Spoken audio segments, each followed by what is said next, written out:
Gracias, muy amables. Estamos iniciando una grabación. Bueno, buenas noches. Les damos la bienvenida a nuestro quinto ciclo de conferencias que hemos llamado Del derecho al hecho hay mucho trecho. Este es nuestro segundo día de conferencias y hemos titulado la conferencia del día de hoy Niños y niñas palestinos sin acontecer, el genocidio que nos ha sido indiferente. Para hoy tenemos dos invitados muy especiales para conversar alrededor de esta temática y pues durante todo este tiempo estaremos proyectando algunos videos, leyendo poemas y pues queremos construir un espacio académico, pero también muy sensible y reflexivo sobre esta situación.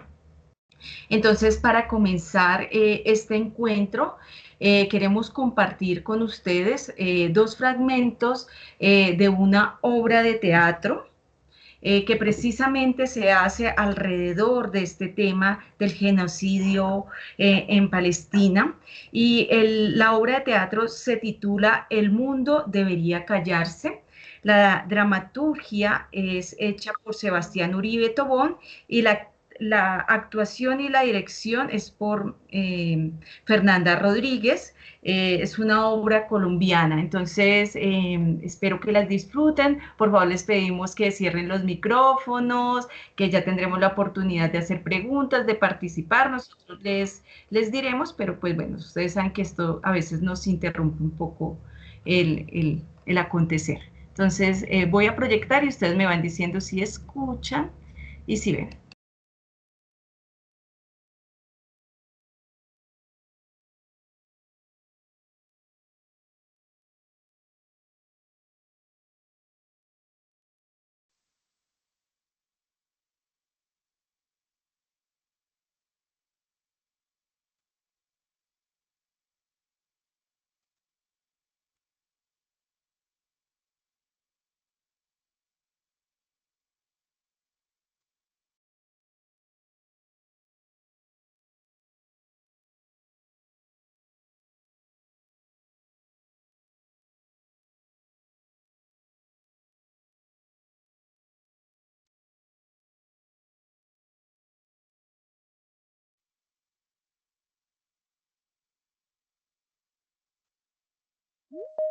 Tienes que tener miedo de eso. ¿Sabes? Nunca voy a volver a ser la misma que antes. En este lugar nadie de los que quedan va a volver a ser la misma de antes. Porque es muy difícil. Yo sí creo que la mejor solución en este lugar es la muerte. ¿Sí? Yo aprendí que en este lugar hay que ver la vida y la muerte como un juego. Los médicos hacen un llamado para que se les envíen los suministros necesarios.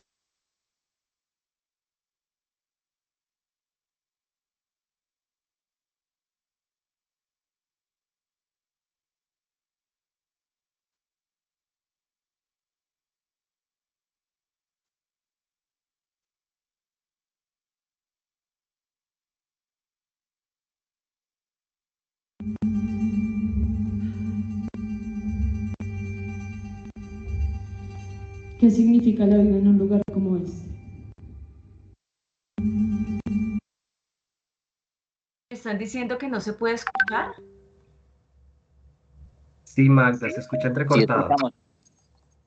Sí, es que es problema como de conectividad, porque tengo el máximo volumen. Vamos a ver la segunda parte.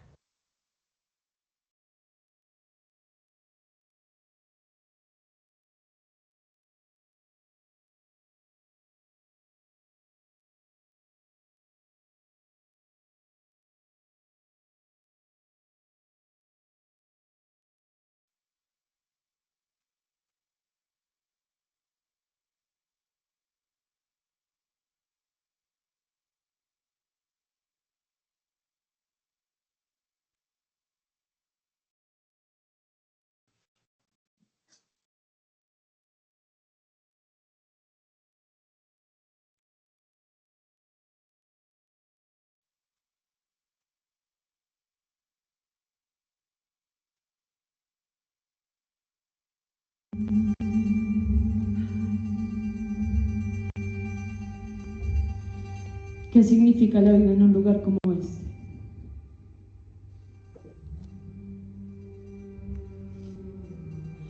Cuando abandonas el sistema que te oprime y te reprime, se va la percepción y llega la realidad. Ella decidió seguir su realidad y no nuestra percepción. Si la verdad y la razón absoluta existieran, si se pudiera enseñar, si se pudiera entender, si se pudiera comprender, ¿existiría el ser social? Ahora entiendo toda esta absurda guerra de seres sociales que lo único que quieren es imponer su verdad, su razón absoluta. En este lugar no hay sociedad, no hay momento para construir con el otro, para construir con el otro. Hay que decirlo y hay que repetirlo. Hay que acabar con toda una generación. Hay que callar a toda una generación que ya no escucha, que no son capaces de desestructurarse, que no son capaces de darse cuenta que hay otra generación que viene detrás. Tenemos que permitir que esas nuevas generaciones destruyan, pero sobre todo construyan de nuevas maneras. La vejez, la maldita vejez de la que tanto quieren huir, es solamente la arrogancia, la necesidad de defender sus maneras que ya no son maneras. Hoy, en este día, en el año 2024, en este lugar que huele a gas, el promedio de vida es de 0 a 14 años. Han acabado con más de 5 generaciones y todo el mundo sigue tan callado.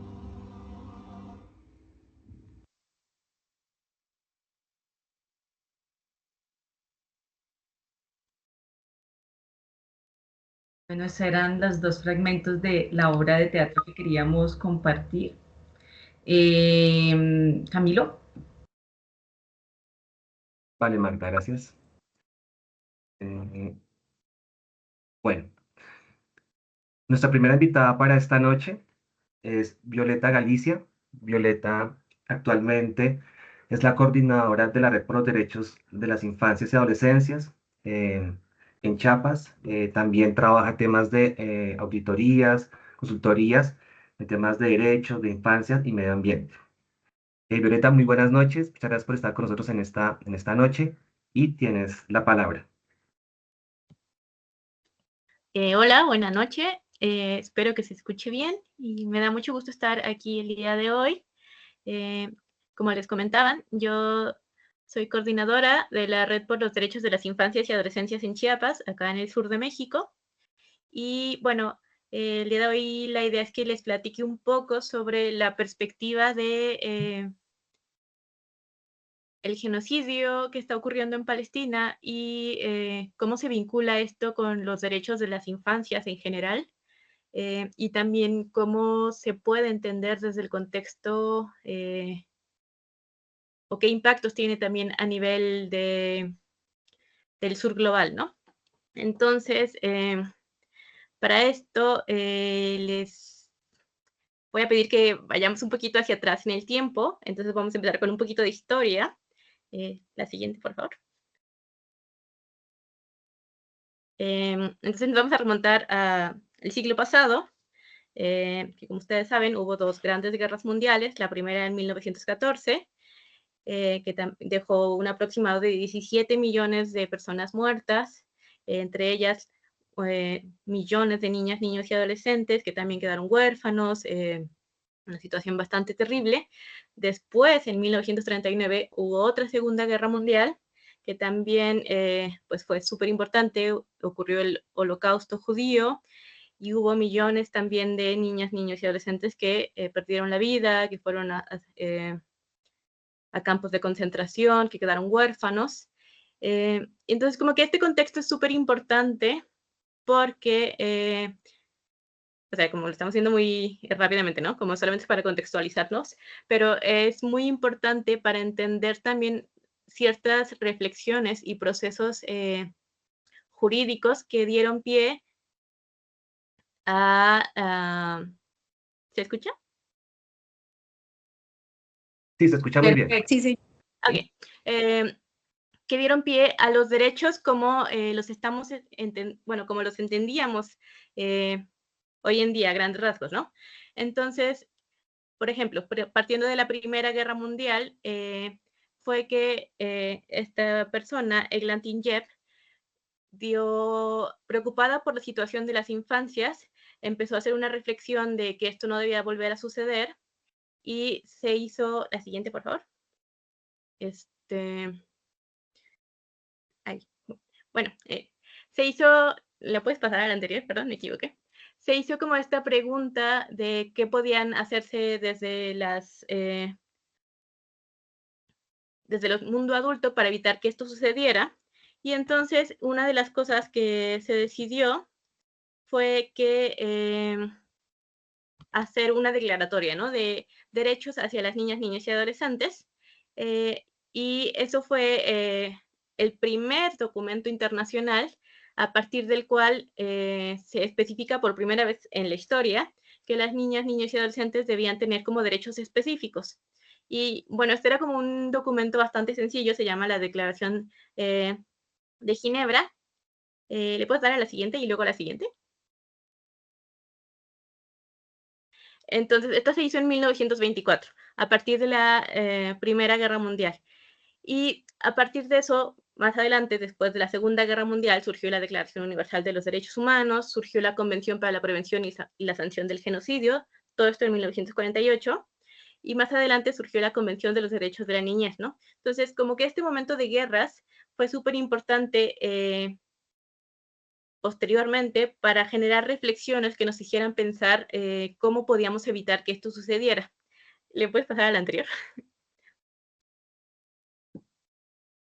Y entonces, una gran pregunta que había surgido, por ejemplo, después de la Segunda Guerra Mundial, era cómo fue posible que sucediera el Holocausto, ¿no? O sea, ¿por qué sucedió? Y había como muchas preguntas de por qué sucedió en Alemania, por qué sucedió con los judíos, cuál fue el papel del gobierno de Alemania, pero también cuál fue el papel de los gobiernos en el resto del mundo y de la población en general que no vivía allá, ¿no? Entonces, como que en resumen, la gran pregunta era cómo fue posible que la sociedad en su conjunto permitiera esto que sucedió, ¿no? Y hubo grandes filósofos que estuvieron pensando al respecto, ¿no? Entonces, una de ellas, Hannah Arendt, que es una intelectual muy famosa, como que hacía esta reflexión de que el genocidio, el holocausto, toda esta gran tragedia, había ocurrido porque, no solo porque había gente que había cometido actos brutales como muy terribles, sino que ella identificaba que principalmente una de las grandes razones por las cuales había ocurrido esta tragedia era por la inmensa cantidad de gente que era como, pues, común, que no era particularmente mala o que no tenía como algún interés específico en causar el mal, pero era como esta gente que solo permitió que sucediera, ¿no? Entonces ella como que identificaba que estaban los perpetradores, pero también estaban todas estas personas que eran los facilitadores, ¿no?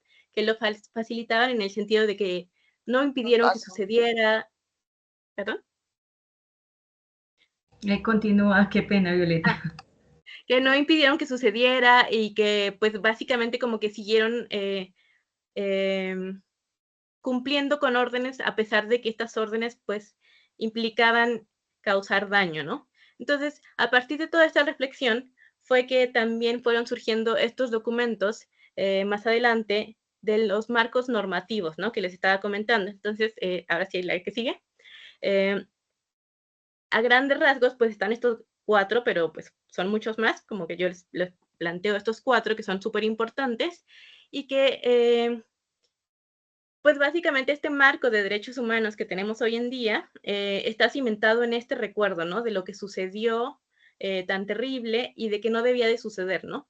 Entonces se plantearon, por ejemplo, en este momento los derechos humanos como el piso mínimo, o sea, como eran los acuerdos básicos de convivencia que iba a haber en la sociedad para evitar que volvieran a suceder estas cuestiones. La siguiente, por favor.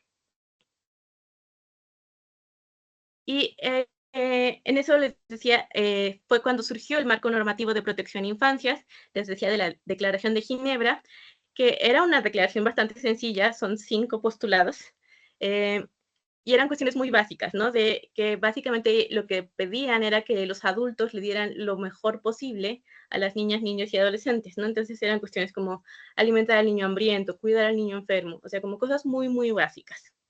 Y en realidad, si se dan cuenta, más que decir los derechos de las niñas, niños y adolescentes, como que va poniendo el énfasis en cuáles son las responsabilidades de los adultos con las infancias, ¿no? Ahora, esto se hizo como una declaratoria que fue como aceptada por la Sociedad de las Naciones Unidas antes de que existiera la ONU, y no era vinculante, pero era como el primer paso. Luego, más adelante, la siguiente, por favor, después de que terminó la Segunda Guerra Mundial,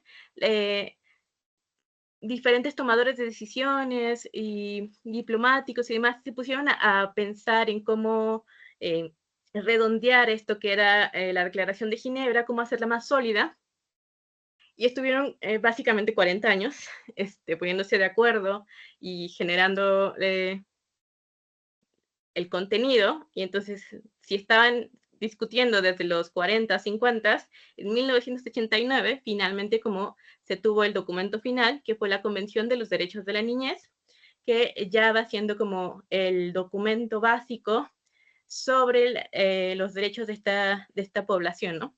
Y bueno, tiene 54 artículos, pero como lo que es básicamente lo más importante es que por primera vez en la historia de la humanidad se reconoce a las niñas, niños y adolescentes como seres humanos sujetos de derechos, ¿no? Que eso era algo que no se contemplaba antes, y ya se les contempla, o sea, como seres humanos completos, ¿no? Que antes estaba esta visión de que, pues, los niños hasta que fueran adultos eran como seres en construcción, ¿no? O sea, como que estaban ahí en un limbo de que no tenían derechos, de que eran propiedad de sus padres, etcétera.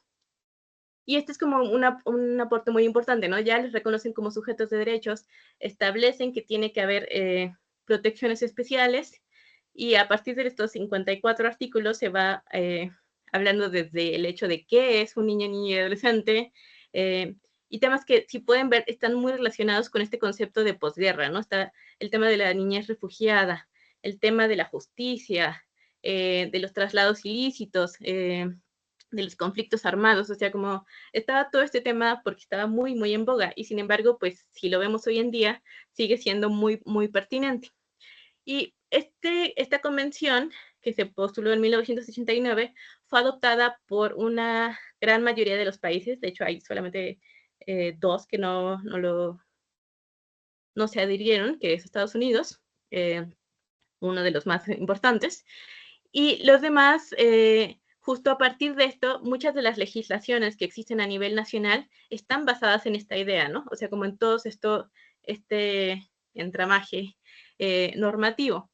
Entonces, es como la base en la cual se sustentan los derechos que tienen las infancias, ¿no? Y digamos que, si bien no eran perfectos, o sea, como no podemos decir que ya solo porque estaban ahí estipulados se les garantiza a todas las niñas, niñas y adolescentes estos derechos, ya había como una convención social, ¿no? O sea, como de que necesitan protección especial, de que nos vamos a ver como en niveles muy básicos, o sea, como de que hay cosas que no podemos hacer, como líneas que no se cruzan. Y todas esas líneas tienen que ver con hacer daño deliberadamente a las infancias, ¿no? Sobre todo en el tema cuando hablamos de conflictos armados, ¿no? O sea, como, pues socialmente estaba muy mal visto que ocurrieran ese tipo de acciones, ¿no? O sea, como todas las que estamos viendo hoy en día. Y en ese sentido es que esto era lo que teníamos, ¿no? Que era como el piso mínimo que les decía de convivencia, que si bien no era perfecto, era como de aquí para arriba, y todo lo que podamos alcanzar en términos de lograr mejor convivencia pues es un paso de gane. Con el tiempo, o sea, como lo que hemos visto en los últimos años, es que ha habido como toda una regresión, ¿no? O sea, como no han pasado ni 100 años desde que se hizo la Declaración Universal de los Derechos Humanos, ni 50 años de esto de la Convención de los Derechos de la Niñez, pero ya está como todo este contexto social que hace trastabillar como este entramado que había, ¿no? Entonces, la siguiente, por favor. lo que vemos es que desde el año pasado, o sea, considerando que en realidad son más de 70 años de ocupación y de ataques constantes a la sociedad de Palestina desde Israel, lo que vemos específicamente para las infancias en Palestina es un año de vergüenza como en términos de lo que ha ocurrido, ¿no? O sea, como se calcula, de acuerdo a las cifras oficiales, un aproximado de 46.000 personas asesinadas, de las cuales 16.000 se estima que son niñas, niños y adolescentes. Sin embargo, este es como el cálculo conservador, ¿no? Porque otras estimaciones calculan que esto puede ser mayor a 400.000 personas las que han sido asesinadas, ¿no? Entonces, la mayoría de ellas son niños, niños y adolescentes. Se estima que existen palestinos actualmente el país con la mayor cantidad de niñas, niños y adolescentes con amputaciones, a veces de varios miembros, y muchas de ellas tuvieron que hacerse además sin anestesia por el estado de los hospitales. Se calcula que existen más de 17.000 que están no localizados porque pueden estar bajo los escombros o como en este limbo de todo el caos que ha sucedido, y otros más están detenidos, ¿no? Entonces, es una situación, pues, que, como vemos, va en contra de todo este postulado que había de la protección especial a los derechos, ¿no? O sea, como mucho de lo que se ha dicho es que este genocidio ha sido muy dirigido como especialmente hacia las infancias, ¿no? O sea, que se han generado como acciones muy deliberadas por dañar lo más posible a las infancias en Palestina. La siguiente, por favor. Y en ese sentido, desde el año pasado se ha habido como una nueva oleada de violencia de parte de Israel, en la cual se han cruzado todas las líneas, ¿no? Que les mencionaba que los derechos eran como estas líneas básicas, este piso mínimo de convivencia, ¿no? O sea, como atacar hospitales está mal, no se bombardean escuelas, o sea, como cosas muy básicas ahí de convivencia, ¿no? Pues todas esas líneas han sido cruzadas, ¿no? Se atacan zonas residenciales, hospitales, escuelas, refugios de la ONU, campamentos de desplazados, o sea, como puestos de ayuda humanitaria, puestos de vacunación, iglesias, mezquitas, o sea, como que no ha habido límites y todas las líneas de lo que se asume que es el bien han sido cruzadas, ¿no? Esta es una imagen de uno de los principales hospitales que fue asediado y destruido por parte de Israel, ¿no? Entonces, esto es como lo que quedaba. Y en este asunto de cómo se han cruzado todas estas líneas, también ha habido como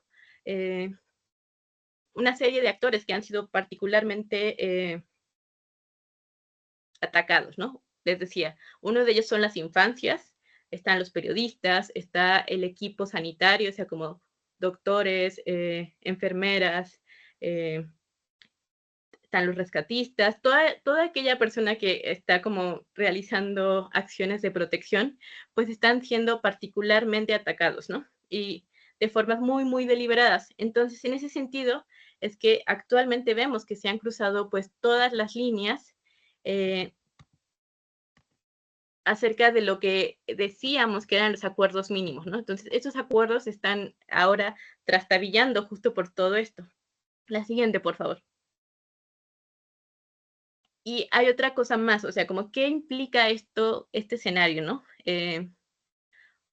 Además de que se han cruzado todas las líneas, existe otra cuestión más, ¿no? O sea, como es que estas acciones se han hecho totalmente con el respaldo, ¿no? De la comunidad internacional, o sea, como han sido financiados por Estados Unidos, han sido suministrados por armas por la Unión Europea, tienen el apoyo de los grandes medios de comunicación, y entonces se está como legitimizando esto que sucede, ¿no? Y existe un marco absoluto de impunidad para quienes están generando estas acciones. Y esa impunidad, pues, genera un riesgo muy grande, ¿no? O sea, particularmente para la población de Palestina, sí, pero también esta impunidad que existe, esta actitud que se ha generado desde las líderes de Israel, los líderes sionistas, por ejemplo, estas acciones de cometer estos crímenes, pero además humillar, por ejemplo, a los representantes de las Naciones Unidas, burlarse de las decisiones de la Corte Internacional de Justicia. Por ejemplo, esta foto es de Netanyahu, el primer ministro de Israel, en la sede de las Naciones Unidas en Nueva York, a pesar de que él tiene una orden de arresto y pues no debería poder estar ahí. Está haciendo una llamada donde permite el bombardeo en zonas residenciales de una ciudad en el Líbano, ¿no? O sea, como este tipo de acciones que son como también de cinismo y de humillación a estos marcos de derechos, ¿no? O sea, como no solo como que están generando estas acciones, estos crímenes, sino que también lo que está en riesgo es la integridad de este marco de derechos general, en su integridad, en su reputación y en su legitimidad, ¿no? Porque pues lo que vemos ahora en día es, y muchas de las reflexiones que se hacen es como, entonces, ¿cuál es el punto de que existan las Naciones Unidas o la Corte Internacional de Justicia, ¿no? O sea, como aparentemente no sirven para nada, es como una de las perspectivas, ¿no? Y en este cuestionarnos de si sirven, si las necesitamos, pues todo esto que se había construido y que era, les digo, el piso mínimo, pues entonces empieza como a debilitar y en ese debilitamiento lo que está en riesgo es ya la protección de la población a nivel global, ¿no? Porque si Israel puede hacer esto en Palestina, ¿por qué no lo puede hacer en el Líbano, no? ¿Qué es lo que está sucediendo ahora? O sea, como envalentonado por esta impunidad, pues está bombardeando también el Líbano, Siria, Irán, Yemen, o sea, como, porque no hay consecuencias. La siguiente, por favor. Y entonces se sienta un precedente, ¿no? De que no hay leyes, ni reglas, ni límites, ni responsabilidades. O sea que básicamente si tú tienes el poder, puedes hacer lo que tú quieras. Y esta de acá es una cita de uno de los comunicados del zapatismo en Chiapas, en México, que dice, ¿no? Como mientras tanto, cada guerra seguirá siendo solo el preludio de la siguiente, más feroz, más destructiva, más inhumana. Cada bomba que cae en Gaza cae también en las capitales y las principales ciudades del mundo, solo que todavía no se han dado cuenta. De los escombros nacerá el horror de la guerra de mañana, ¿no? En el sentido de que esta situación que está ocurriendo, pues genera los precedentes de que se puede hacer, ¿no? O sea, como cada línea que se ha cruzado y, y ante la cual no se ha habido una reacción contundente internacionalmente, implica de alguna forma un conceder de que es posible, o sea, y de que no pasa nada. O sea, no pasa nada si bombardeas un hospital. La primera vez que Israel bombardeó un hospital, como que ahí hubo sí cierta conmoción, ¿no? Ellos dijeron que inventaron una historia para justificarla, luego pues se vio que no era cierto, y como que al principio fue como llamó la atención, después destruyó todos los hospitales y ya como que a nadie le importa, ¿no? O sea, se va sentando un precedente de que eso es posible y está pues como normal, ¿no? Entonces, justo eso también va permitiendo que otros grupos, estados, pues vean que pueden hacer lo mismo y que no pasa nada, ¿no? O sea, como si Israel puede hacerlo en Palestina, por ejemplo, ¿por qué no puede hacerlo Estados Unidos con México? O con algún otro país, ¿no? O sea, como estamos sentando este precedente de que es posible, de que no pasa nada y de que no va a haber consecuencias. Entonces, eso es como una de las cuestiones que son gravísimas. Digo, todo es muy grave, pero que son también graves en este sentido de lo que implican más allá del caso específico. Y entonces, la siguiente, por favor. Estamos hablando entonces de que esto que sucede en este mundo, pues que estamos interconectados, pues obviamente lo que sucede en Palestina impacta en el resto del país, del mundo. Y una de las cosas, de las enseñanzas que nos deja esto, y que pone, bueno, que pone de manifiesto el genocidio en Palestina, es por un lado que el colonialismo no es un tema del pasado, ¿no? O sea, como, no es como lo imaginamos a veces en esta imagen, ¿no? Como algo que pasó en la época de la conquista, ¿no? Y que ya fue superado. O sea, que es un asunto del presente y que está vigente. Y por otro lado, que el genocidio en Palestina, pues, ejemplifica la fase más reciente de este sistema colonial, ¿no? que tiene además como esta implicación de que en el Holocausto, por ejemplo, con todo lo que se hizo, no se contaba con el nivel tecnológico, el nivel de armas que se tiene actualmente, ¿no? O sea, como en ese sentido, el genocidio en Palestina es una situación sin precedentes en cuanto a la magnitud de la destrucción en tiempo, en escala, en sufrimiento, o sea, como se ha usado la tecnología como al servicio de la perversidad para que esto ocurra como de la manera más horrible posible. Y esto debe importarnos a todas las personas independientemente de dónde estemos, ¿no? O sea, como no debemos creer que solo porque ocurre en Palestina está lejos y no nos es relevante. O sea, como todo lo que ocurre en Palestina nos debe de concernir. La siguiente, por favor. Y en ese sentido, ¿por qué nos debe concernir, no? Existe ya una conexión histórica del papel de Israel, por ejemplo, en el apoyo a gobiernos autoritarios, de dictaduras y de masacres a civiles, ¿no? Es muy conocido que tienen convenios de entrenamiento militar con distintos gobiernos, entre ellos México, también durante las dictaduras de Guatemala, o sea, como siempre han estado como apoyando en este sentido militar, tanto con el entrenamiento como con la venta de armamento, como con la venta de equipo de vigilancia. En México se hizo muy famoso el caso de Pegasus, que es un sistema de vigilancia con el cual se infectaban los celulares y que fue como colocado específicamente en defensores, en periodistas, como en gente que ellos consideraban que era como de riesgo para el Estado, ¿no? Entonces, en ese sentido vemos cómo Israel y sus acciones no solo se centran en Palestina, o sea, sino en otros espacios del globo. La siguiente, por favor. Y en ese sentido, una cuestión que también debe ser alarmante es que actualmente Palestina está siendo un laboratorio donde se prueban armas, estrategias militares, doctrinas y políticas de muerte, ¿no? O sea, lo que sucede ahí, las grandes empresas armamentísticas están probando sus armas para luego venderlas a otros países y ya pueden ponerle su sellito de que fue probado en campo. Todas estas acciones que se están generando también de tecnologías y cuestiones militares se están probando ahí y luego se exportarán a otros lugares, ¿no? Entonces, en ese sentido, lo que sucede en Palestina debe de preocuparnos también, o sea, más allá de porque está mal y es brutal, debe preocuparnos también porque es lo que puede suceder con cualquier otro pueblo que se resista al orden colonial, ¿no? O sea, no olvidemos que Palestina, bueno, el pueblo palestino es un pueblo indígena que está viviendo como esta ocupación de un gobierno que está colonizando, ¿no? Entonces, todo eso que sucede en Palestina es como el reflejo de lo que puede suceder con las luchas indígenas en México, en Colombia, en Perú, en Chile, o sea, como no nos es ajeno lo que sucede. Y por eso está también este argumento de que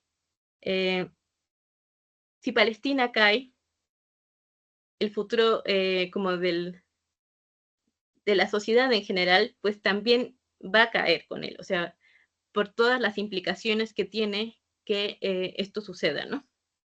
La siguiente, por favor. Ahora, ¿qué significa todo esto que hemos platicado como muy ampliamente, bueno, muy rápidamente, para el contexto específico de las infancias? Les decía, existe como un contexto social en general donde ha habido un aumento de gobiernos autoritarios y fascistas, y esto que está sucediendo en particular es como un parteaguas muy importante porque, por un lado, justifica y naturaliza la realización de prácticas que son violatorias de la dignidad de las infancias. La detención en campos, por ejemplo, la detención en campos de concentración, las ejecuciones y todas las políticas de exterminio dirigidas a este grupo. Y por otro lado, porque todo el entramado internacional que les decía, de protección especial y de reconocimiento de derechos que debe tener esta población está en juego, ¿no? O sea, como ya actualmente no podemos decir que estos convenios que decíamos que existían acerca de protección a las infancias, de lo que implica protegerlas o de qué límites no podemos cruzar con este grupo, ya no están tan socialmente aceptados, ¿no? O sea, como ya por ahí se cuelan como algunas ideas de que, bueno, tal vez hacia ciertos grupos, pues es legítimo hacer ciertas acciones como las que ocurren, ¿no? Y entonces esas ideas pues van ahí creciendo y sembrándose como peligros para el futuro, ¿no? Y por otro lado, porque lo que está sucediendo a nivel mundial es que se está popularizando esta idea de que en realidad no son los derechos como lo que debe guiar la toma de decisiones y y la convivencia entre las personas, sino que es el poder, que quien tiene el poder tiene la capacidad de decidir cómo se hacen las cosas y por qué. Entonces, en ese mundo en el que impera la ley del más fuerte, pues son justo las infancias las que van a ser siempre el grupo más afectado, ¿no? O sea, porque pues están en desarrollo, porque no pueden satisfacer todas sus necesidades. Y esto es como lo que debe preocuparnos más, ¿no? O sea, como que estamos avanzando hacia un mundo en el cual estamos dejando atrás todas estas convenciones básicas de cómo nos íbamos a relacionar entre personas y estamos como cada vez cayendo más en la barbarie, ¿no? O sea, como en que se puede hacer lo que cada quien quiera si tiene el poder para hacerlo. La siguiente, por favor. Y bueno, en ese contexto, justo lo que vemos a nivel internacional es que existe un incremento generalizado de violencias hacia las infancias en el mundo, ¿no? O sea, como, y esto lo vemos porque no es solo el genocidio en Palestina, o sea, actualmente existe más de un genocidio. Hay un genocidio también en Sudán, en la República del Congo, y también hay conflictos armados muy fuertes en otros países donde son justo las infancias las que están siendo desplazadas, usadas como carne de cañón, asesinadas. Y en este contexto, por ejemplo, un ejemplo es justamente México, o sea, en el cual, si bien la naturaleza del conflicto armado que vivimos es compleja, lo que vemos es que aunque no hay una guerra declarada ante nadie, existe un incremento de la violencia en el número de homicidios, en el reclutamiento de las infancias para grupos criminales, que también les usan como carne de cañón, y que existe no solo un aumento de esta violencia, sino que cada vez es más cruel, ¿no? O sea, vemos cosas cada vez más horribles. Entonces, en este contexto, es que debemos preguntarnos, la siguiente, por favor.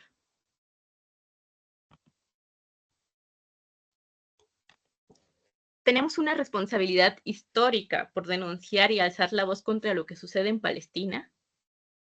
La siguiente.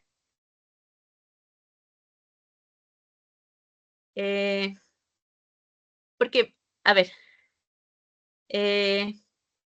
regresemos al inicio de la plática, que yo les decía, como esto que platicaba Arendt, acerca de los perpetradores, pero también los facilitadores, ¿no? O sea, como en ese sentido, si recordamos esto que ella menciona, que el holocausto judío fue principalmente posible porque hubo una infinidad de personas que facilitaron con su silencio, con su cooperación absoluta, con su seguimiento de reglas, aunque no tenían sentido, pues entonces vemos que sí, ¿no? Tenemos una responsabilidad histórica de denunciar, de alzar la voz, de hacer todo lo posible para detener esto.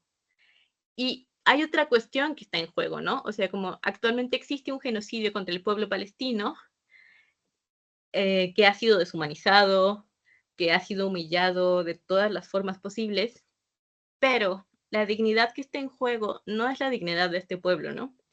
Es la dignidad de la humanidad la que está en juego, ¿no?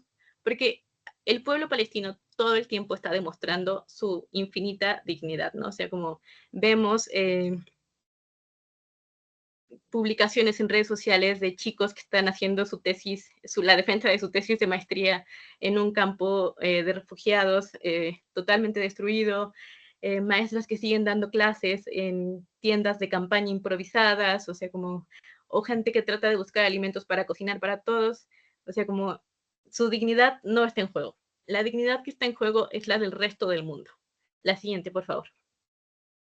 ¿Y por qué está en juego la dignidad del resto del mundo? Porque, ¿qué dignidad puede existir como humanidad si viendo como esta injusticia tan horrible decidimos callar?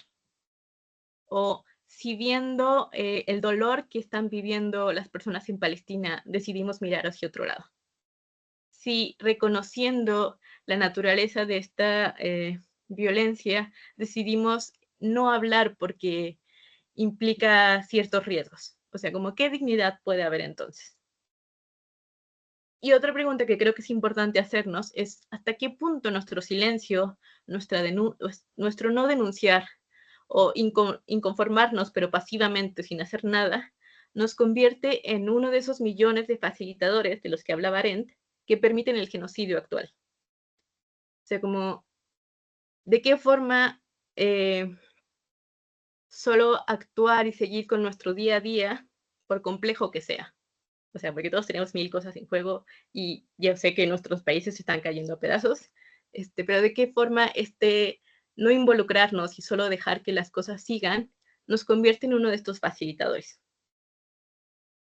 La siguiente, por favor. Y aquí hay como esta reflexión que es muy importante, o sea, lo que está ocurriendo en Palestina es una prueba de fuego para la humanidad. Porque lo que está en juego es esto, podemos construir una sociedad, un mundo con respeto a la diversidad, donde se vive en dignidad, donde se respeten los derechos humanos como el piso mínimo de convivencia, o sucumbiremos al poder colonial y genocida, donde se impide la fuerza, el poderío del más fuerte sobre la dignidad de las personas. Eso es como lo que está en juego. Y es como la reflexión que quisiera transmitirles, ¿no? O sea, como son las preguntas que yo quiero o sea, yo sé que les estoy dando más preguntas que respuestas, pero son las preguntas que creo que es muy importante plantearnos y reflexionar también en colectivo, ¿no? La siguiente, por favor. Y bueno, justo creo que es muy importante que podamos hacernos estas preguntas porque es una forma también de ir saliendo de este mundo desensibilizado en el que solo aceptamos las cosas como son, ¿no? Y porque es como les decía, considero que es nuestra responsabilidad histórica plantearnos, posicionarnos y hacer todo lo que está en nuestro poder para que esto no siga ocurriendo, ¿no? Y bueno, eso sería todo. Bueno, Violeta, muchísimas gracias. Porque ideas muy interesantes, reflexiones profundas en términos de lo que implica este caso, ¿cierto? En particular con infancias, pero también pues esta pregunta, ¿no? Como sobre lo que implica esto para la humanidad. Creo que has hecho una muy buena presentación frente a esto. Todo el tiempo estuve pensando, ¿no? Como analizando realmente tu perspectiva histórica, sociohistórica de este elemento en particular. Creo que nos da muchos elementos para seguir reflexionando, ¿no? Y pensando, y sobre todo lo que implica digamos, esta situación en particular y lo que le viene a la humanidad, ¿no? Creo que también muy interesante esa pregunta sobre cuál es nuestra responsabilidad, ¿no? Del tema de perpetuadores, ¿cierto? De alguna forma, porque el no hablar, el no decir, ¿cierto? El quedarnos callados, pues también de alguna forma, pues digamos que sí, como que perpetúa esta situación. Creo que es un llamado muy interesante desde lo que estás planteando. Yo quería hacerte una pregunta en términos de lo que venías planteando inicialmente, ¿no? Cómo estos, digamos, desde esos cuatro elementos o esos cuatro acuerdos que se hicieron, ¿cierto? Que de alguna forma son pactos, ¿sí? Un contrato social que se hace en el marco, pues, de unos elementos históricos, ¿sí? Tenemos en el marco del Estado como garante de algún tema de derechos. pero hemos entendido que efectivamente el Estado ha perdido, ¿cierto?, esas capacidades, ¿no?, para orientar la misma sociedad. Entonces, en términos de lo que tú haces, ¿no?, desde los movimientos sociales, ¿cómo pensarnos dentro de un nuevo acuerdo social que realmente genere una resistencia, ¿cierto?, sea una opción que invite, ¿no?, a transformar de alguna forma? ¿Cómo tú lo planteas en lo que haces con la red?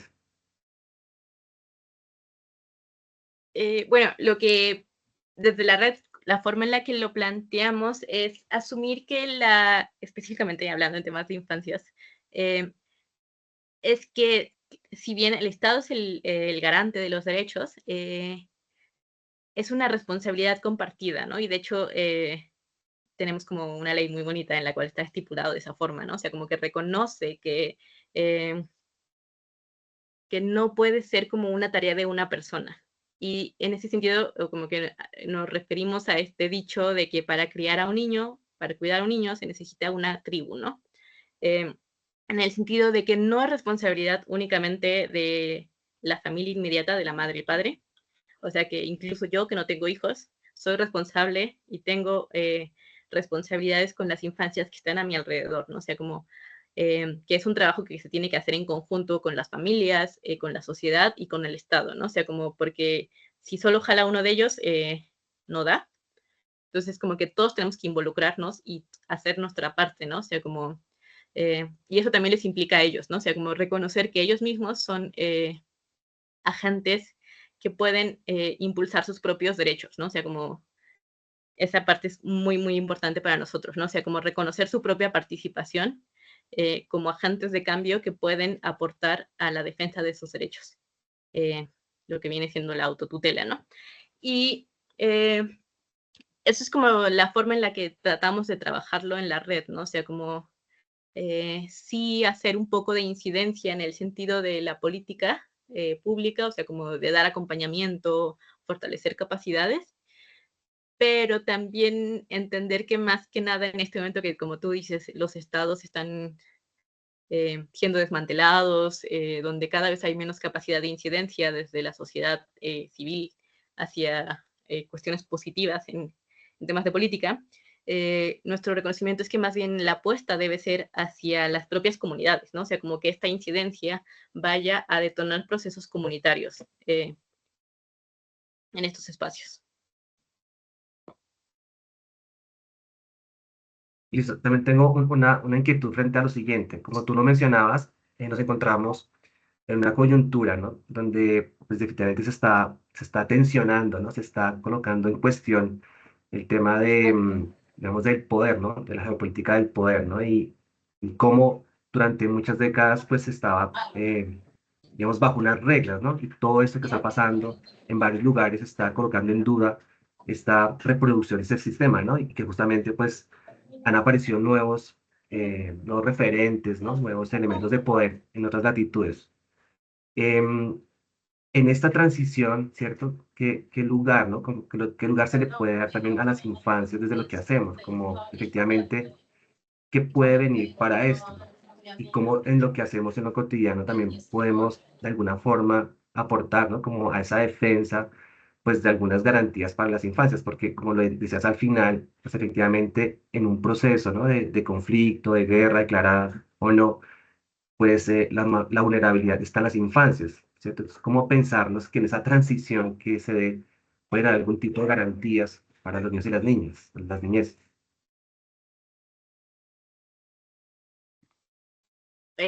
Pues lo que nosotros tratamos en el contexto tan complejo y adverso que vivimos en Chiapas es tener como un acompañamiento muy cercano con ellos, o sea, como una reflexión, incentivar esta reflexión con ellas mismas de los temas que estamos viviendo, ¿no? O sea, porque pues son totalmente capaces de percibir lo que ocurre y de entenderlo, ¿no? Pero muchas veces más bien no existe este eh, diálogo con ellas, o sea, como que no queremos hablar de estos temas porque son muy feos o porque son muy difíciles o estamos muy ocupados. Pero justamente generar estos espacios de diálogo permite que vayan madurando sus reflexiones progresivamente y que ellos mismos también puedan asumirse como actores de cambio, o sea, como puedan posicionarse y decir como nosotros como, no sé, niñas, niños y adolescentes de tal colonia consideramos que nuestras exigencias van en este tema porque se nos está violentando de esta forma y creemos que además nuestras propuestas son estas. O sea, como en ese sentido creo que es como lo que podemos ir como sembrando con ellas y ellos para evitar justo que sean más fácilmente cooptados por otros grupos de poder que pueden tener intenciones como perversas, por así decirlo. Bueno, Violeta, de nuevo agradecerte, ¿no?, por compartir esas reflexiones. Muchas gracias y realmente nos das muchas ideas para seguir pensando, ¿no? Para seguir pensando cómo podemos también aportarle un poco a este proceso de los niños y las niñas, de las niñas en general, obviamente desde el lugar de la educación, que es en el cual estamos ahí, hemos enunciado, ¿no? Entonces, muchas gracias y bueno, ya continuamos en el siguiente punto. Muchas gracias, Violeta.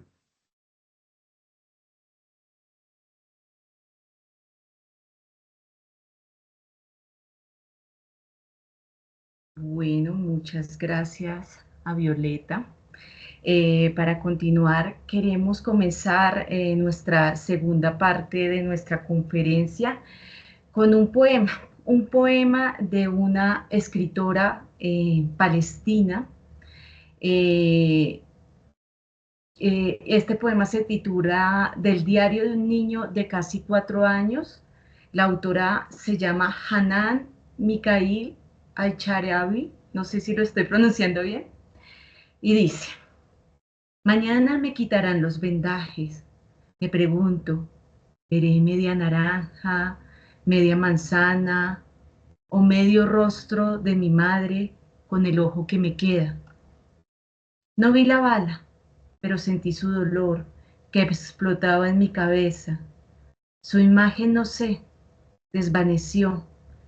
El soldado con una gran arma, manos nerviosas y una mirada en sus ojos que no pude entender. Lo veo aún claramente, con mis ojos cerrados. Quizás en nuestras cabezas todos tenemos un par de ojos de más para reemplazar los que perdemos. El mes próximo de cumpleaños tendré un nuevo ojo de vidrio. Tal vez las cosas se verán curvadas y gruesas en el medio. He mirado a través de todas mis canicas y ellas hacen que el mundo se vea raro. He oído que alguien de 9 años también ha perdido un ojo. Me pregunto si mi soldado fue quien le disparó. Un soldado en busca de niños que lo miran a los ojos. Ya tengo edad suficiente, casi 4 años. He visto suficiente de la vida, pero ella es una bebita que no sabe nada.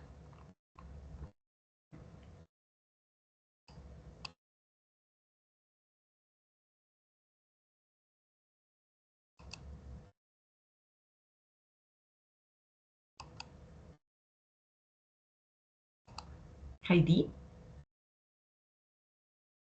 Hola, buenas noches. Gracias, Magda, Violeta, a Cami también por el apoyo ahí en la moderación. Bueno, sin duda alguna, el día de hoy, pues hemos venido dialogando o reflexionando más bien a través de las voces de Violeta, de los artistas que en este caso Magda nos ha traído, ¿cierto? Como un mensaje también sensible, pero contundente, como tiene esa potencia el arte, ¿no? Y que invita un poco a reflexionar desde nuestros sentidos sobre una situación que es tremendamente alarmante y que tal como se enuncia en el conversatorio, ¿no? Es un genocidio que nos está haciendo indiferente.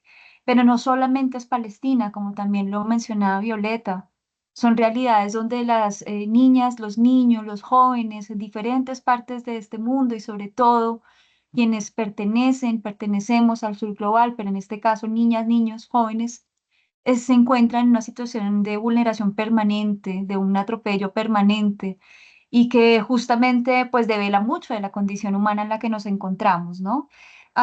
Ustedes no alcanzaron, creo, a percibir en el video donde nos mostraban los fragmentos del teatro, es que el teatro pues es muy lindo, pero verlo directamente. Sin embargo, allí la actriz tenía un cartel que tenía unas iniciales WCNSF. Y en el contexto palestino es un niño herido sin familia superviviente, ¿no? Y pues lo que ha develado un poco esta tragedia, este genocidio, es que estos niños y estas niñas que han quedado sin familias, se están enfrentando a ser adultos de manera prematura, ¿no? A enfrentar unas realidades que no pertenecen, es decir, parece que su acontecer de infancia, de niños, de niñas, pues se está perdiendo justamente en el marco de una guerra atroz. Entonces, son situaciones, como decía anteriormente, que pues lamentablemente también hablan de otras infancias en diferentes partes del mundo, que con diferentes manifestaciones de violencia terminan por invisibilizar, que terminan por, de alguna manera, excluir, ¿no? A niños, niñas, pero también en una situación, pues obviamente, de violencia muy fuerte frente a sus subjetividades. Una cosa que me llamaba la atención también de este fragmento, de esta obra de teatro, es que el WCNSF, Niño Herido sin Familia Superviviente, fue el pretexto para hacer esta obra, y donde al final se sitúa la discusión sobre la muerte de la muñeca como el símbolo, ¿no? De este juego infantil, de la infancia, de la vida, ¿no? Y alrededor de eso, pues hay una serie de acontecimientos pues, que son muy difíciles, no solamente de ver, de leer, pero también de sentir. Y creo que aquí es apelar al llamado de la sensibilidad frente a lo que nos corresponde, ¿no? En medio de una indiferencia brutal y que hace parte también de esta idea, ¿no? De esta condición humana que tenemos que a veces en el día a día y en lo cotidiano olvidamos, ¿no? Hacer frente a estas situaciones. Bueno, vamos entonces a nuestro segundo invitado. Nuestro segundo invitado hace parte es asesor político de la Embajada de Palestina en Colombia. Es un invitado muy especial porque también nos va a dar un contexto y muy importante frente a lo que ha acontecido en la Franja de Gaza, en Palestina. Él es Luis Alexander Montero Moncada. Luis, muchas gracias también por estar en este espacio. Luis es politólogo, es magíster en análisis de problemas políticos, económicos e internacionales, es experto en temas de Medio Oriente. Y Luis esta noche pues nos acompaña, está ahí en una situación un poquito complicada con el tráfico bogotano, pero desde el lugar donde está, pues Luis nos va a acompañar. Así que Luis, bienvenido a este espacio y pues el auditorio y la sala es tuya. Doctora Heidi, muy buenas noches. Muchísimas gracias a todos ustedes, a las personas que muy gentilmente nos organizaron este evento y me invitaron para que los pudiera acompañar. En efecto, como menciona la profesora Heidi, el tráfico de Bogotá hoy no ha sido el mejor aliado. Llevo casi 2 horas en un trayecto que normalmente tardaría 40 minutos. Espero adelantar buena parte de la charla de esta forma. Yo creo que la parte final la alcanzo a hacer con cámara. Pero igual, la idea más allá de poner o no poner cámara es hacer un buen diálogo entre todos nosotros para poder comprender un poco más la gravedad de lo que está ocurriendo en este momento en Palestina y en el mundo en general. Concuerdo sustancialmente con lo que dijo mi antecesora y quisiera retomar justamente el punto inicial, que es la comparación o el contraste, más que comparación, el contraste con el Holocausto en la Segunda Guerra Mundial. Eh, Me gustaría agregar de pronto una cosa muy interesante, y es que a diferencia del Holocausto en la Segunda Guerra Mundial, este genocidio está siendo transmitido en vivo y en directo. Y no solamente está siendo transmitido en vivo y en directo, sino que está siendo transmitido por los propios genocidas, quienes están perpetrando justamente la matanza. Dado el bloqueo comunicacional que ha hecho Israel en Gaza, la información que tenemos, las imágenes que nos llegan, la mayoría de ellas son justamente hechas por los soldados israelíes. En ese sentido, hemos visto imágenes realmente escabrosas, soldados israelíes que posan poniendo de fondo las prendas íntimas de las mujeres palestinas que han asesinado o de las casas palestinas que han destruido. Soldados palestinos, soldados israelíes, perdón, que juegan con los juguetes de los niños palestinos que han asesinado. Soldados israelíes que se filman marcando, tatuando con la estrella de David con un cuchillo en la espalda de adolescentes y adultos palestinos. Soldados israelíes que se filman lanzando cuerpos palestinos desde la cima de los edificios.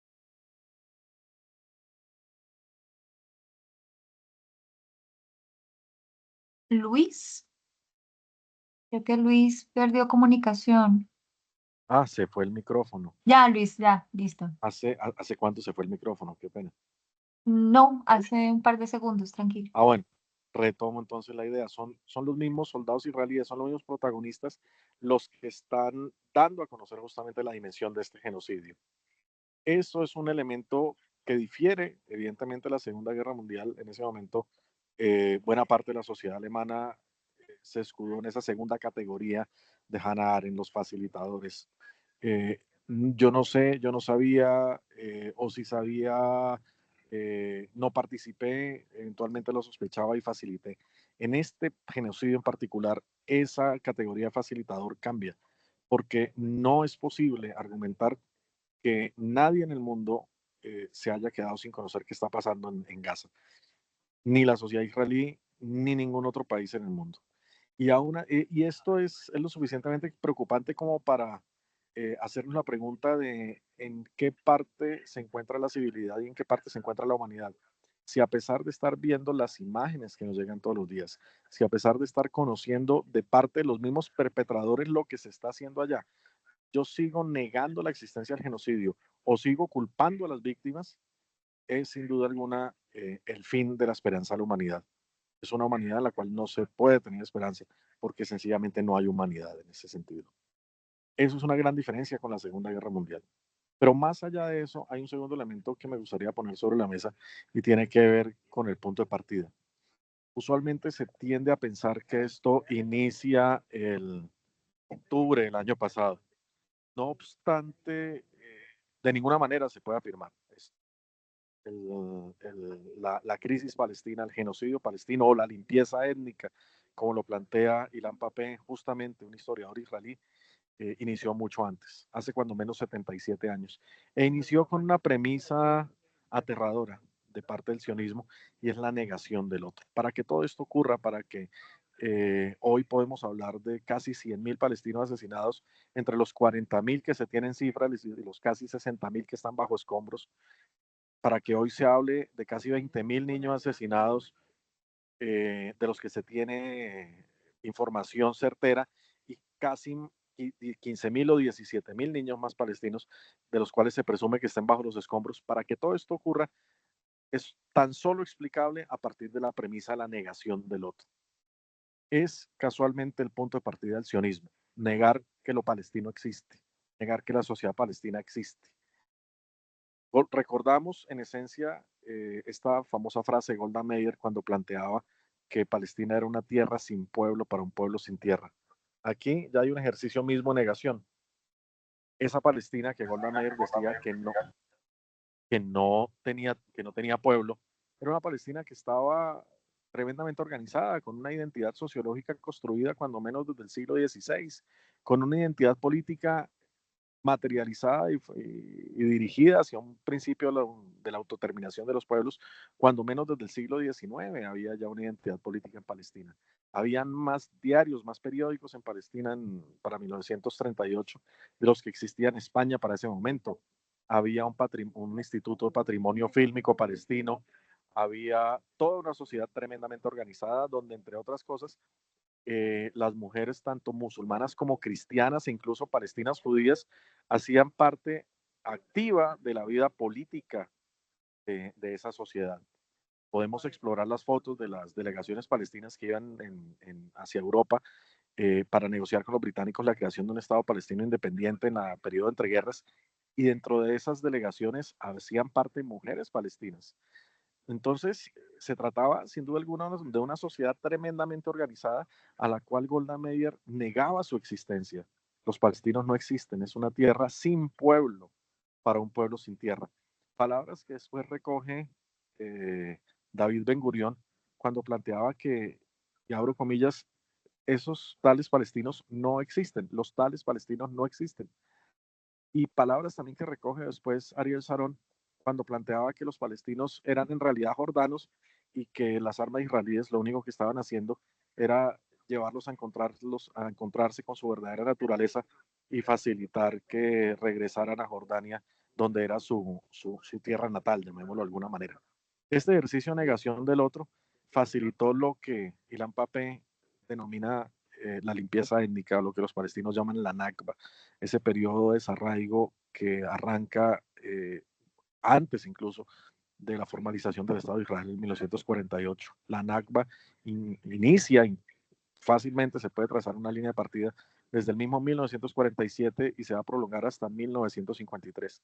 Esta Nakba, donde las fuerzas sionistas expulsaron a alrededor de 750.000 a 900.000 palestinos, originó una generación de niños y jóvenes desarraigados, niños y jóvenes que tuvieron que nacer en campos de refugiados, niños y jóvenes que nacieron en campos de refugiados del Líbano, de Siria, de Jordania, de Irak, de Egipto, y que nunca van a tener una nacionalidad, nunca van a tener una ciudadanía. Recuerdo mucho el caso del anterior embajador que tuvimos acá, que su familia era originalmente de Haifa, tiene arraigos en Haifa desde el siglo XV. Su árbol genealógico, tremendamente documentado y afianzado, muestra cuál fue el primer ancestro de él que llega a Haifa, qué hace y cómo formaliza, establece su familia allá, desde donde van a ser este embajador prácticamente 4 o 5 siglos después. Su familia sale de Haifa expulsada por las fuerzas israelíes. La mamá del embajador iba embarazada de él. Él nace en el Líbano, en un campamento de refugiados, y él va a crecer y va a llegar a la adultez sin una ciudadanía. En el Líbano, por ejemplo, los palestinos refugiados no tienen no tienen la ciudadanía libanesa, tienen una serie de documentos de identidad que no los caracterizan como ciudadanos libaneses. Eso incluso hace que no tengan acceso en igualdad de condiciones a los sistemas educativos. Él me decía, yo me volví embajador gracias a los israelíes, porque los israelíes me echaron a mi familia hacia el Líbano, y los libaneses a las familias palestinas, a los niños palestinos, les limitaban el acceso a ciertas profesiones. Él me decía, yo quería ser piloto, pero el ejercicio de la aviación era una de esas profesiones que estaban vetadas para los jóvenes palestinos. De tal manera que el camino abierto era la militancia política. Terminó estudiando ciencia política y relaciones internacionales y con el tiempo terminó haciéndose embajador. Esta generación de desarraigados que nace en el 48, entre el 48 y el 53, para el 67 va a tener 20 años, pero en el 67 se van a encontrar con una generación de niños palestinos que tienen una realidad diferente, y es la realidad de la ocupación. A partir de la guerra de los 6 días, Israel ocupa lo que no había podido usurpar, y lo pongo en esos términos, toda vez que para la Carta de San Francisco, que es el principio ordenador del sistema internacional contemporáneo, la adquisición de territorios por la fuerza es ilegal.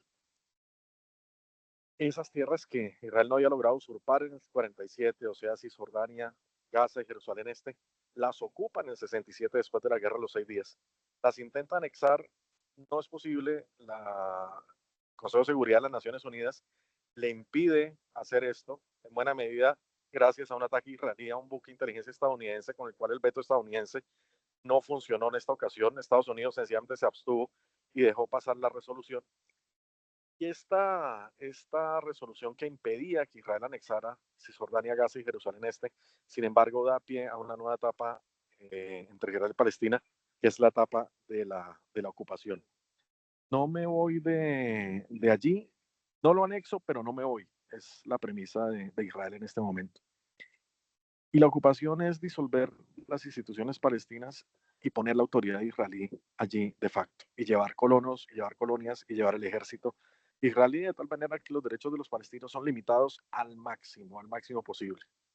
Este ejercicio de ocupación abre un nuevo episodio trágico para la infancia palestina, y es la limitación al máximo, insisto, de sus derechos, tener que crecer entre los fusiles de la ocupación, tener que sortear diferentes checkpoints, diferentes retenes militares entre su casa y sus escuelas, ser sometidos incluso a arrestos, cosa que hoy persiste y persiste con frecuencia. Usted encuentra en cárceles israelíes niños palestinos desde los 5 o los 6 años en adelante, incluso bajo una figura que se llama detención administrativa, que implica que el prisionero es tomado ni siquiera en flagrancia, que es llevado a un centro de detención israelí, de tal manera que queda incomunicado y sin cargos. Es detenido por 6 meses, prorrogable a otros 6, a otros 6, a otros 6, hasta completar 2 años, momento en el cual se puede reiniciar el ciclo. Hay niños palestinos que tienen 8 años o 10 años en centros de detención israelíes, sometidos a torturas, sometidos a tratos crueles, revueltos con adultos y con un castigo adicional que no necesariamente tienen los adultos que Israel secuestra, y es la amenaza permanente para sus familias.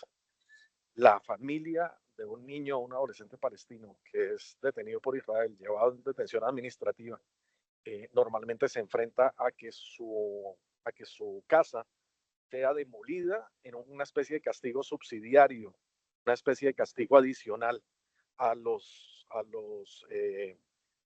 familiares, a los padres de este niño o este adolescente. Y no solamente le destruyen la casa a los papás en una especie de castigo subsidiario, sino que Israel le cobra a la familia por haber demolido la casa. O sea, la familia tiene que pagar para que Israel le demuela su propia casa. Esta limitación absoluta de derechos es la constante en esta nueva etapa. Regálenme un segundo, por favor, voy a silenciar el micrófono por un tema. Regálenme un minuto nada más. Tranquilo, Luis, adelante. Pues mientras tanto, también podemos ir recogiendo algunas inquietudes que tienen los participantes en la sala, ¿verdad? Y es que muchas veces desde nuestro rol, ¿no? Violeta fue incisiva en eso y nos recordaba de manera permanente cómo poder, cómo hacer, ¿no? Que esto no sea tan indiferente, sino que además de exponer una voz, también haya pues algún nivel de incidencia en relación con un genocidio que, como también mencionaba Alexander, estamos presenciando. Y en ese sentido, pues el público, ¿cierto? Que está aquí en este momento, algunos estudiantes, colegas, compañeros, compañeras, pues se pregunta qué podemos hacer. Y eso es un tema que creo que más que una respuesta nos convoca de manera general y colectiva, no solamente a plantearnos sobre unas respuestas inmediatas, sino también unos ejercicios de orden reflexivo profundos que nos impacten o que nos permitan trascender un poco frente a una respuesta que necesita una acción colectiva o unas acciones colectivas. Entonces, creo que uno de los lugares importantes será también la enunciación, ¿no? Del hablar de estos temas en nuestros territorios, con los niños, con las niñas, con los jóvenes, con los adultos, una mirada pues mucho más amplia de lo que esto pueda hacer sin dejar de ocuparnos que las víctimas están siendo niños y niñas, como lo decía y lo estaba hablando Alex, ¿no? Alexander, perdón. Y entonces allí también mencionar a eso un tema que Camilo Contreras, nuestro profesor del programa, también mencionaba, ¿no? Estamos siendo cómplices de alguna manera de todo lo que está sucediendo, tanto allá como lo que sucede en una realidad local, como la que nosotros tenemos, o nuestros compañeros en México, las infancias mapuches en Chile, bueno, en fin, digamos que es un número, ¿no? Importante no solamente por el número en sí, sino por los sujetos que están y que hacen parte de esas cifras que nos muestran los medios de comunicación de manera permanente, pero que nosotros de alguna manera reducimos a un número más, de un muerto más, una víctima más. Alexander, ya vemos que estás por acá. Continuamos con Sí, tu disertación. en efecto, muchas gracias. Qué pena por la interrupción, estaba entrando ya a la casa. Entonces les decía que esta generación del 67 es una generación que tiene que enfrentar un reto diferente. No es solamente el desarraigo que enfrentaba la generación del 48, sino es tener que vivir bajo el peso de la ocupación. Esta generación del 67, a los 20 años, de nuevo, crece y se va a encontrar con la generación del 87. Esta generación del 87, ¿cuál es? ¿Qué la caracterizó? La generación de la primera intifada. Y de nuevo, los más afectados y los primeros afectados fueron los niños palestinos. Tan afectados y tan protagonistas que todos recordamos esa imagen que se hace icónica de un niño de alrededor de unos 10, 11 años lanzándole una piedra a un tanque israelí. Esta foto, que es, insisto, de las más representativas del tema palestino, representaba fielmente la realidad de no solamente de la sociedad palestina en general, una sociedad que con una piedra intenta destruir un tanque. No solamente esto, sino la realidad de los niños palestinos que se enfrentan a los soldados armados de Israel, a los soldados de la ocupación, y se enfrentan a un tanque y están bajo la presión de ese tanque. Es una nueva generación y es una generación expuesta totalmente a la guerra, a la violencia y a la ocupación, sin duda alguna.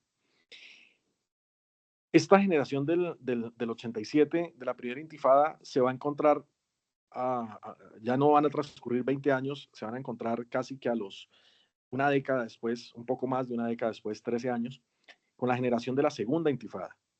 Y esta generación de la segunda intifada, de nuevo, pone a una sociedad desprotegida frente a un ocupante que no tiene la menor intención en mantener la legalidad internacional, en regirse por el derecho internacional, no tiene la menor intención en suavizar la ocupación y al contrario expone todavía más la infancia.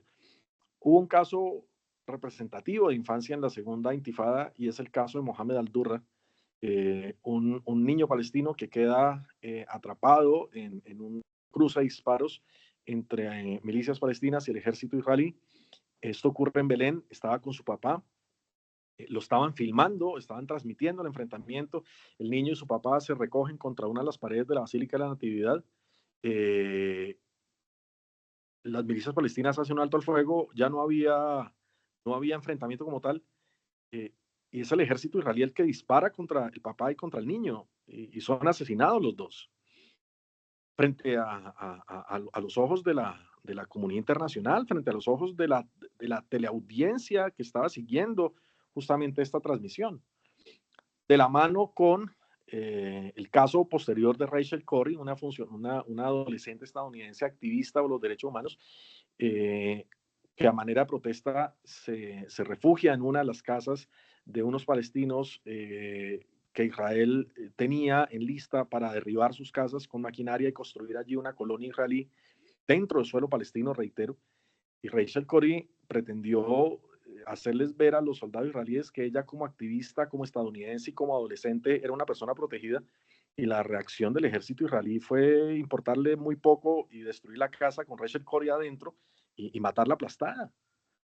Entonces, esta generación de la segunda intifada,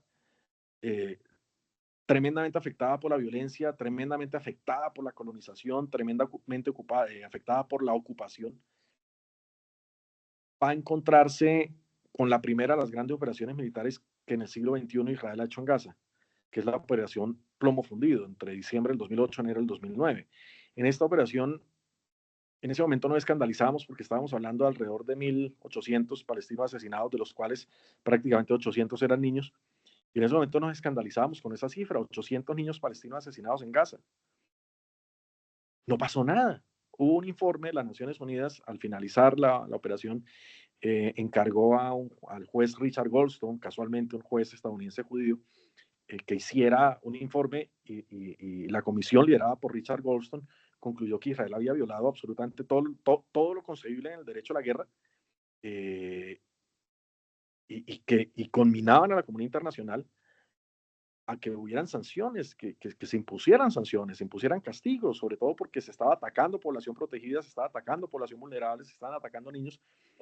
Y el informe Goldstone proponía una especie de profecía. Él decía, si esto no ocurre, si no hay sanciones, sencillamente se va a estimular a que esta matanza vuelva y ocurra. Y en efecto ocurrió de nuevo en 2012. Y en efecto ocurrió de nuevo en 2014.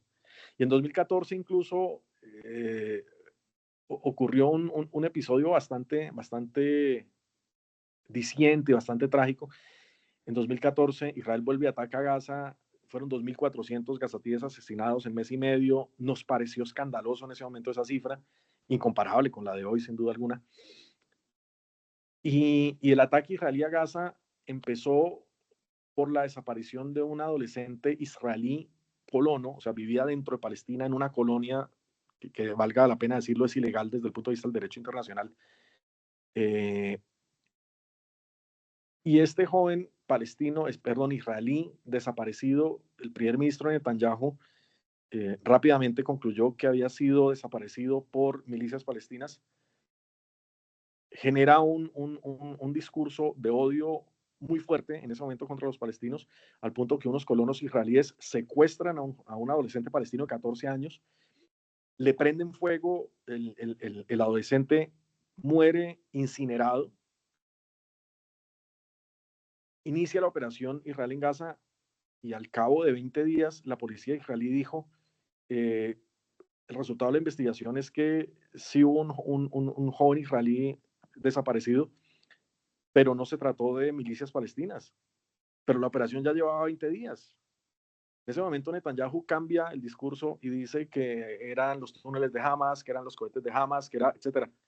Pero el discurso de odio ya estaba sobre la mesa. Discurso de odio que para el 2018 va a tener otro episodio supremamente visible, y es un colono israelí que en la madrugada le prende fuego a una casa de unos palestinos, el fuego mata al papá, a la mamá, al bebé de 7 meses, la familia Dawabshe, y el niño mayor que tenía 7 años sobrevive con 1000 quemaduras.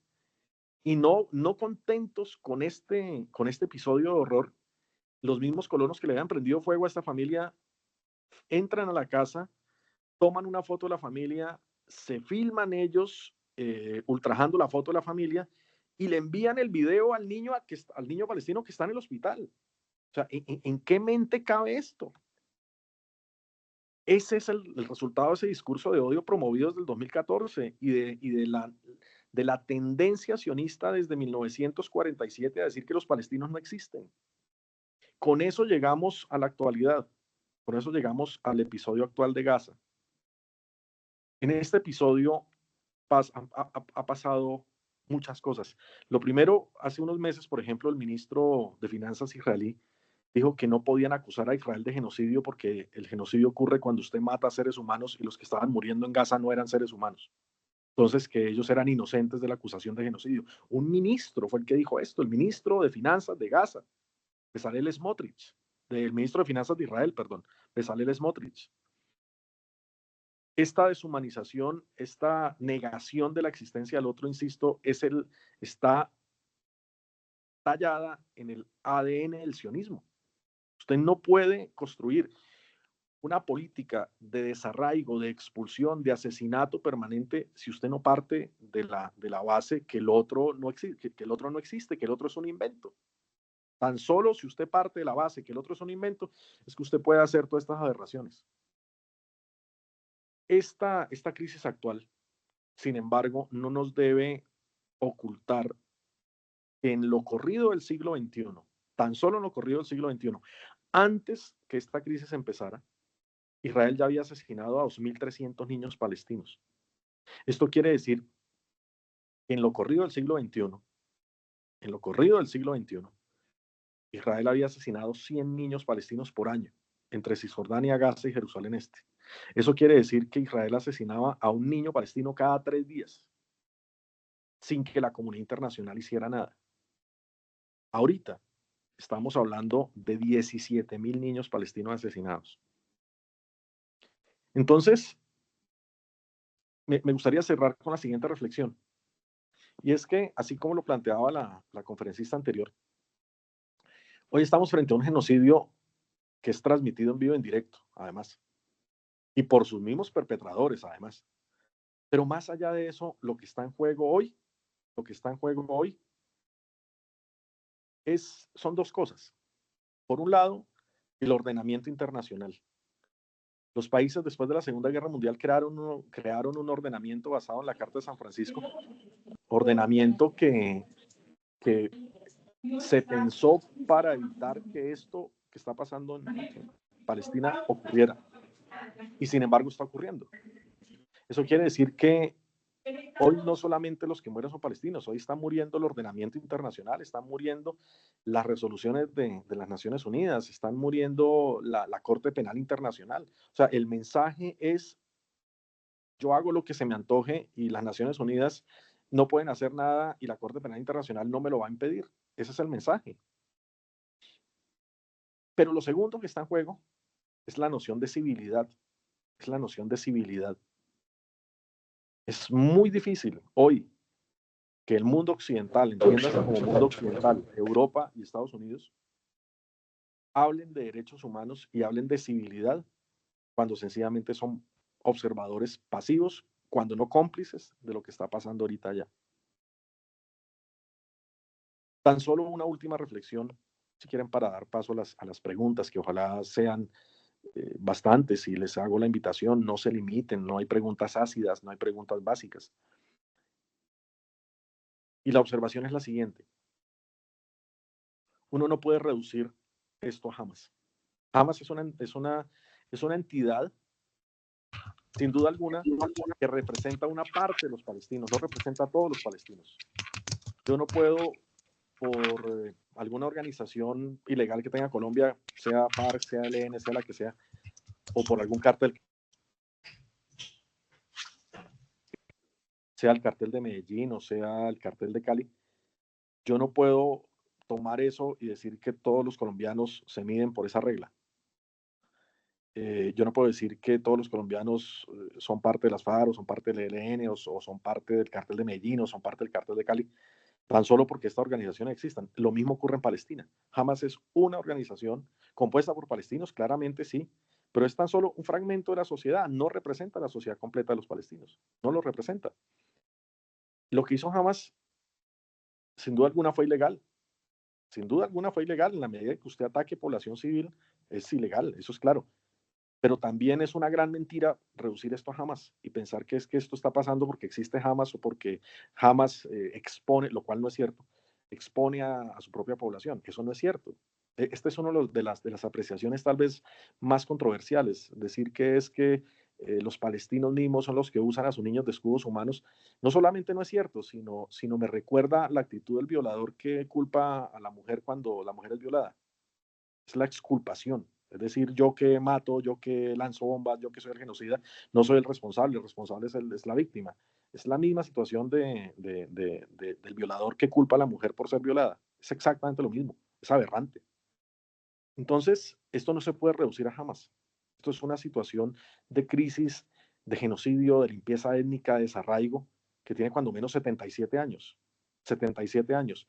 Y que en esos 77 años, cuando menos 76, llevaba medianamente tras bambalinas. Y el último año ha sido transmitida en vivo, en directo. Y entonces la pregunta es, ¿qué está esperando la comunidad internacional? Con eso cierro. Con eso cierro. Muchas gracias por la invitación, reitero, muchas gracias a la conferencista que me antecedió, y no sé si hayan preguntas o comentarios. Muchas gracias, Luis. Sí, pues hay muchos comentarios, pues entre esos, ¿no? Desde un orden, pues de lo emocional, por supuesto, porque aunque estemos presenciando, ¿verdad? Y estemos, eh, sí, viendo este genocidio, como lo dices, en directo, pues solo cuando empezamos a reflexionar sobre este tema es que quizá nos interpela. El resto se vuelve como este ruido, ¿no? Que está externo, pero que no hace ya mella en nosotros.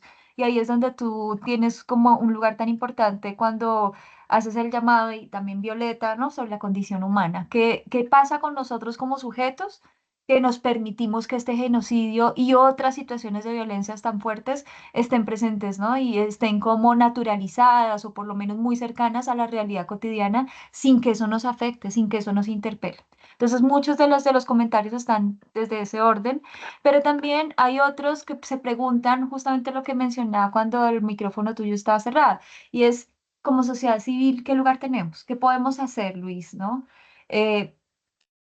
Digamos, aquí estamos, ¿no? Esta es una escuela de educación, de innovación, hay compañeros, colegas que están en otros espacios, ONGs, organizaciones, en fin.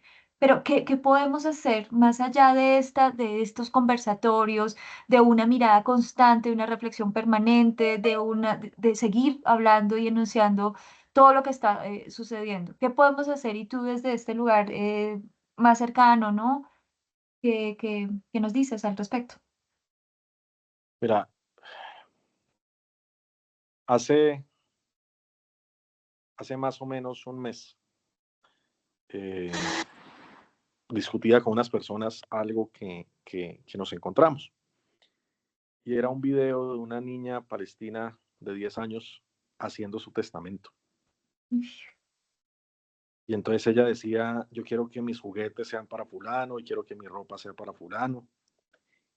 Y con las personas que estaba discutiendo esto, decíamos, o sea, ¿en qué sociedad vivimos para que toleremos esa situación? Que tú a los 10 años tengas que, o sea, tu opción de vida sea sentarte a hacer tu testamento. Entonces, llegábamos a esta pregunta que tú haces. Entonces, ¿qué hacer, no? Y la respuesta es una respuesta casi que automática, aparentemente superficial, pero de superficial no tiene nada, es tremendamente trascendental. Y es que esto definitivamente no tiene por qué pasar ni en Palestina ni en ningún país. Eso no tiene por qué pasar. Y entonces, esta crisis trasciende lo palestino. Es tan grave que trasciende lo palestino. Y como ciudadanos, y lo repetía incluso también antes en un colegio, les decía a los adolescentes, les decía a ustedes como ciudadanos que ya son también,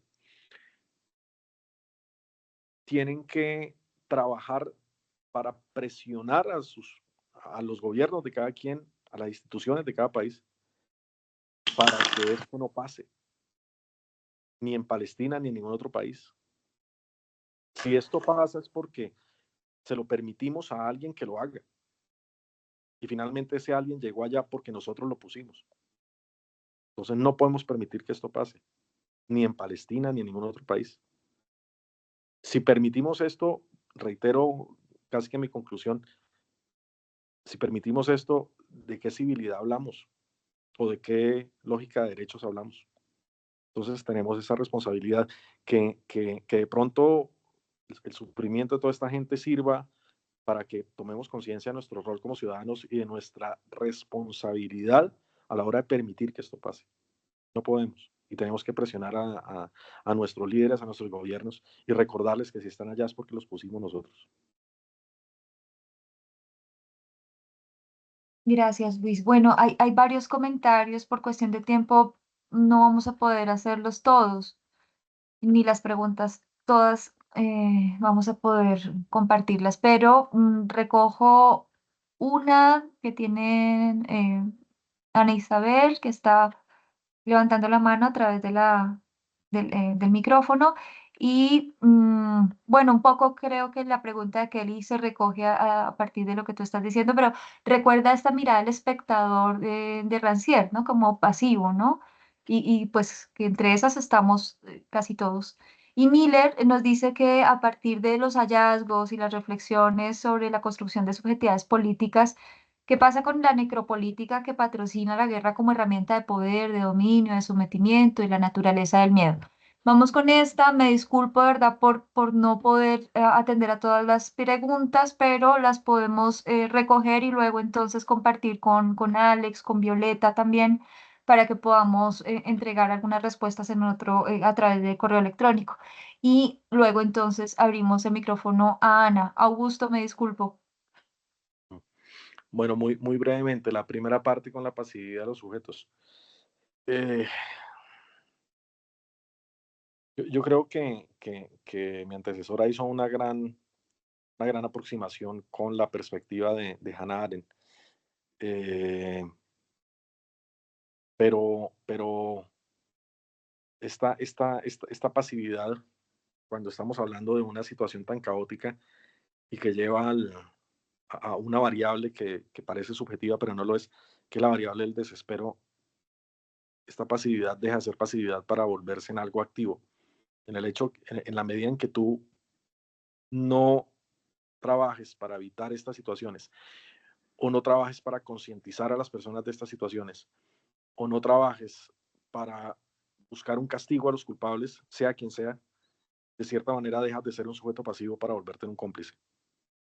Y eso se le ha criticado a muchos gobiernos europeos, por ejemplo, más que Estados Unidos. Estados Unidos ha tenido una posición muy clara de apoyo a Israel, sin duda alguna, ahora la va a tener más con Trump, sin duda alguna.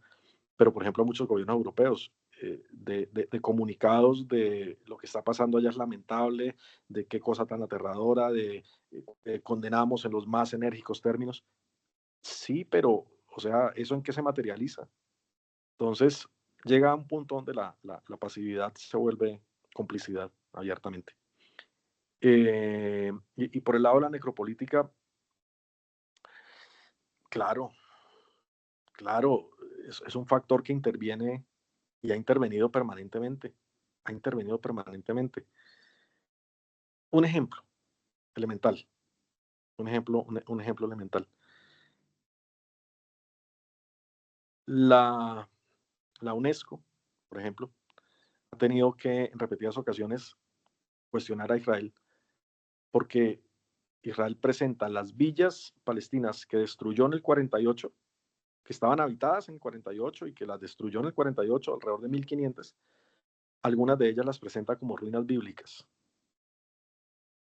Algunas de ellas, entonces la UNESCO dice, hombre, o sea, si usted quiere hablar de su pasado, háblelo, pero háblelo no utilizando la sangre de las víctimas del 48, la sangre que usted produjo. Pero no solamente Israel en este caso. Yo soy tremendamente crítico, por ejemplo, de las decisiones que tomó el gobierno de Marruecos. Marruecos normaliza relaciones diplomáticas con Israel. Eso ni es bueno ni es malo. Eso es decisión de Marruecos. Pero, ¿cómo fue la negociación para que Marruecos estableciera relaciones diplomáticas con Israel? Estados Unidos le reconoce a Marruecos la soberanía marroquí sobre el Sahara Occidental. Entonces, en resumen, intercambiaron muertos. O sea, Marruecos se hace el ciego con los muertos palestinos que está causando Israel, a cambio que Israel y Estados Unidos se hagan los ciegos con la ocupación que Marruecos está haciendo del Sahara Occidental. Entonces, en alguna charla, yo era muy crítico con el gobierno marroquí. Yo decía, el gobierno marroquí sencillamente son mercaderes de sangre. Y lo planteaba en esos términos, mercaderes de sangre. O sea, están negociando la sangre de uno a cambio de la sangre del otro. Entonces, claro, aquí hay una muy visible manifestación de la muerte como herramienta política. Eso es clarísimo. Y la misma situación de Gaza. La misma situación de Gaza. Una de las, ya de por sí Netanyahu es uno de los, o es el primer ministro israelí que más ha durado en Israel. Más ha durado, más tiempo ha gobernado. Pero buena parte de sus gobiernos se han cimentado con matanzas como la que estamos viendo en 2014, incluso en 2008, incluso. Entonces, sí, sin duda alguna, la estabilidad de Netanyahu se mide en litros de sangre palestinos, eso es claro. Y de cierta manera, si usted lo mira desde el lado de las milicias palestinas, Hamas, su acción ilegal, expuso a la población palestina, claro que también, obvio, obvio, que hubiera tenido justificación, que hubiera tenido explicación, que hubiera tenido una razón de ser cualquier cosa, pero expuso a la población palestina también, a la población de Gaza.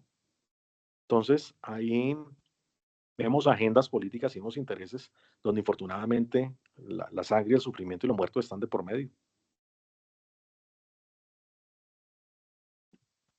Gracias, Alexander. Ana Isabel, tienes la palabra. Y rápidamente, Augusto, para no dejarte ahí que me da vergüenza. Ana Isabel, puedes abrir tu micrófono. Buenas noches para todos. Bueno, mi pregunta es esa, ¿cómo se puede para evitar que esos niños sufran tanto? O sea, en esa ciudad no hay una organización, algo, o sea, porque hay muchos derechos que protegen a los niños y por qué allá no se puede implementar esos derechos que protegen a los niños, o sea, por qué no se puede hacer, o sea, hacer cumplir esos derechos allá. Una organización, algo que se pueda llevar allá para protegerlos, para que no sufran tanto, o sea, Mm. no hay o sea, los derechos allá no los respetan, no, así como en Colombia y en otros países. Mm. Es una respuesta muy simple, mira. La llamada es la UNICEF, es la Agencia de las Naciones Unidas encargada de la protección infantil. La UNICEF periódicamente saca informes del deterioro de la situación de la niñez en Palestina bajo la ocupación israelí, pide sanciones y no pasa nada, porque el sistema de las Naciones Unidas, para que haya una sanción, tiene que movilizarse el Consejo de Seguridad. El Consejo de Seguridad tiene 15 miembros, pero 5 son permanentes, los otros 10 son rotativos, y los permanentes tienen un poder que se llama poder de veto. Con que uno de esos 5 se oponga, la decisión se bloquea y no se toma. Y usualmente el que se opone en estos casos es Estados Unidos cuando se trata de alguna propuesta de sancionar a Israel por la afectación a la población palestina, particularmente la niñez. Entonces, la UNICEF aquí, por más que haga su trabajo y denuncie, no va a pasar nada, no va a pasar nada. La otra, en la medida en que la UNICEF no puede estar en el terreno, la otra agencia de Naciones Unidas que sí está en el terreno es la UNRWA, la Agencia de Naciones Unidas para los Refugiados Palestinos. La agencia que se encarga de documentar los excesos israelíes en el terreno y la agencia que se encarga de recordarle al mundo que hay unos refugiados palestinos que están por fuera y que tienen el derecho a volver porque Israel se los prohíbe. Y la agencia que se encargaba de suministrar la educación y la salud básica a los niños palestinos en Gaza. ¿Cuál es la situación de la UNRWA? Pues que Israel la quiere destruir. O sea, y no ahorita, eso no es de ahorita, desde hace cuando menos 15 años Israel ha emprendido una campaña contra la UNRWA, exigiendo su salida de toda Palestina, no solamente de Gaza, también de Cisjordania, también de Jerusalén Este. Y al inicio de esta crisis dijo que habían participado unos funcionarios de la UNRWA en el ataque de octubre. Pasó un listado de nombres y nunca aportó una sola prueba, solamente pasó un listado de nombres. De tal manera que la reacción inicial de los gobiernos, que fue poner a la UNRWA como en observación y suspender temporalmente el financiamiento de la UNRWA, esta decisión se revirtió porque Israel nunca presentó una sola prueba y se volvió a financiar parcialmente la UNRWA, pero el siguiente paso, ¿cuál fue? Pues atacarla. Entonces, todos los refugios de la UNRWA en Gaza han sido atacados hoy, todos. Casi 200 personas, trabajadores de la UNRWA, han sido asesinados por Israel en Gaza, sin que pase nada. Y no solamente eso, sino que la semana pasada Israel el Congreso israelí, el Parlamento israelí, la Knesset, aprobó 2 leyes israelíes que vuelven ilegal el trabajo de la UNRWA y llaman a sacarla.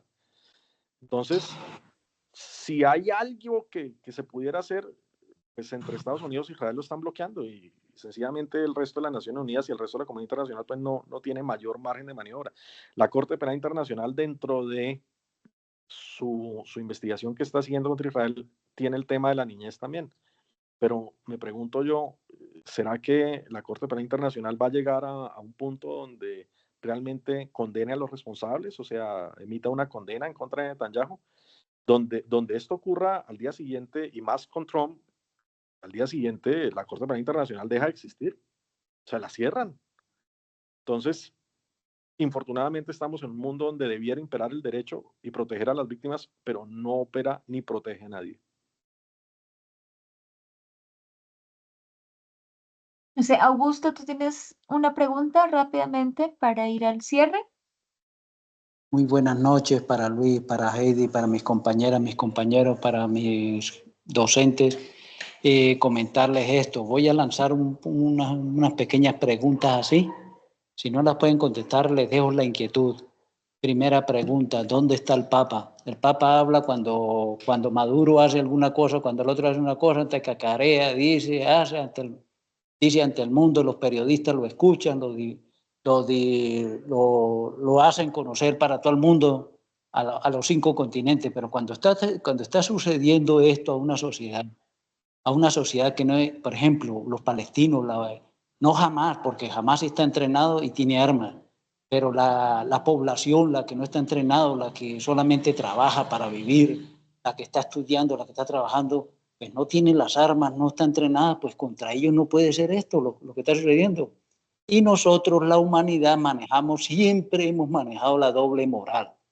Cuando unos grupos económicos, unos potentosos y unos países potentosos nos hacen ver a través de los medios masivos, como ellos son los dueños, medios masivos de las comunicaciones, tienen a periodistas comprados, esos canales de CNN, viendo que Maduro, todo el día Maduro para acá, Maduro para allá, que qué pasa con el de Cuba, que qué pasa con Putin, pero no están dando verdaderamente lo que está pasando, el genocidio allá con los palestinos. la Corte Penal Internacional, eso no está funcionando, eso funciona nada para los más pendejos, para los más bobos. Aquel que no puede defenderse o aquel que no tiene el sustento militar para defenderse, pues no, a ese es al que lo ponen en la Corte Penal Internacional, lo llevan, lo socavan. Miren lo que pasó con el inglés, con el hacker, ese periodista, cómo lo tienen a él. Y eso que es europeo, ahora qué diremos los latinos, qué dirá un palestino, o qué dirá un africano. Con nosotros han hecho y todo, y hacen y deshacen y hacen lo que sea. Aquí en Colombia hace años sucedió que un gobierno permitió venir unos marines gringos aquí, dizque ayudar a unas pequeñas sociedades muy pobres, aquí al lado de la costa pacífica, y violaron a un montón de niñas. Eso está en la Corte Penal Internacional y en la parte iberoamericana.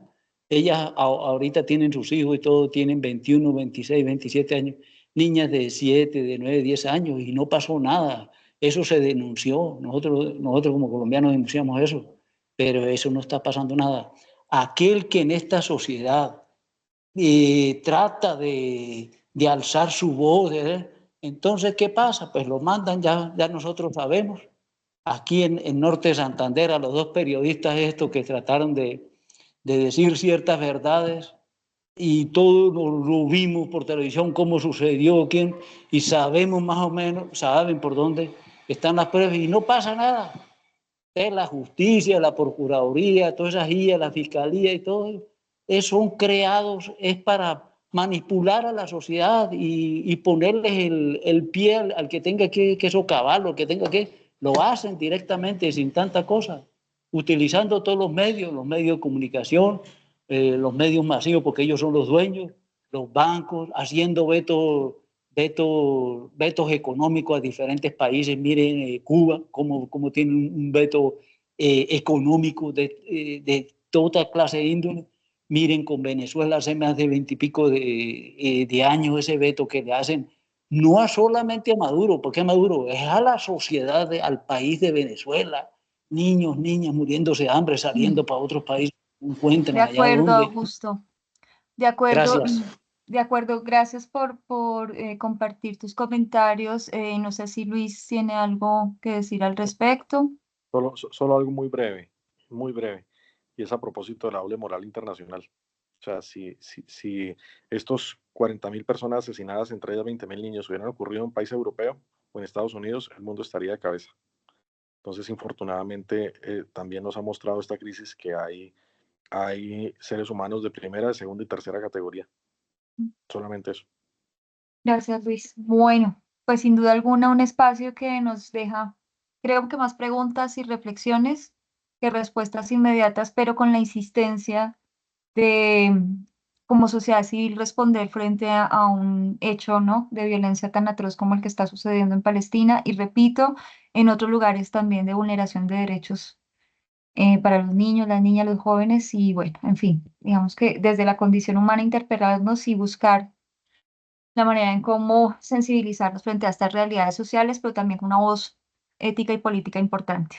Agradecemos de manera especial, no queremos despedirnos sin antes pues contarles que estamos en el marco del ciclo de conferencias y que este ciclo de conferencias pues tiende un poco a trabajar. Ayer trabajamos temas relacionados con derechos y participación, hoy pues este tema que también nos toca mucho, y mañana también tenemos otro tema muy interesante que en un momento vamos a extender la invitación y que también está pensado sobre un poco todo encaminado hacia los 35 años de la Convención de estos derechos, que bueno, también tiene mucho de qué hablar y de largo, de ancho y pues una crítica bastante importante también alrededor de lo que está sucediendo con esa declaración y que tanto aplica, ¿no?, para los niños, las niñas en América Latina y el Caribe, pero también en otros contextos del sur global.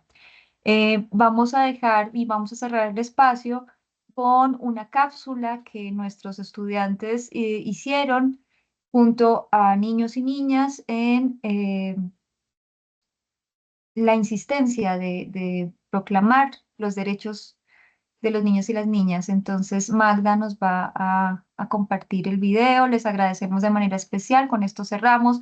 Gracias, Violeta, gracias, Luis, gracias a todos los compañeros, las compañeras que están en sala, y agradecemos de manera especial este espacio, las reflexiones, y bueno, que la insistencia por este tema no quede únicamente en una conferencia. Un abrazo especial, gracias nuevamente, y también a los compañeros, a Magda, a Camilo, a Karina, bueno, todas las personas que están ahí, que contribuyeron también a la realización de este espacio. Un abrazo enorme y dejamos con este video, cerramos. Un abrazo. Enlace de la asistencia. Leia, la la la.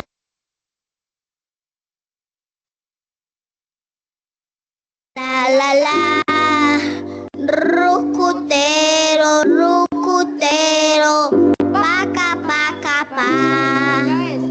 Levanta, leia, la la, rucutero, rucutero, paca, paca, pa. Levantando una mano, te saludo, amiguito. Levantando un dedito, yo te tiro un besito. ¡Mua! Levantando una mano, te saludo, amiguito. Levantando un dedito, yo te tiro 3 besitos. ¡Mua, mua, mua! Leia, leia, la la la la la, rucutero, rucutero, paca, paca, pa.